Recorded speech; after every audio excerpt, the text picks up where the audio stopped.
left-hander Erik Bedard making his 10th start of the season. There are his season numbers. He's hit a little bit of a rough stretch his last 3 starts, but his manager Joe Maddon said really he's not doing anything different.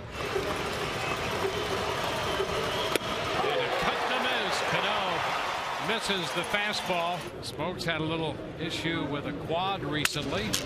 Jammed and hits this one on the ground. Escobar takes care of that. And he's out on strikes. He got him. Cut the miss. And he got him. Strikes him out. Cut the miss.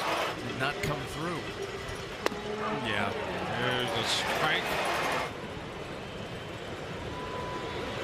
And Ackley is out on strikes. 3-2 again. He got him. Struck him out. Bedard gets Seager. Strikeout number 8. He's gone 6.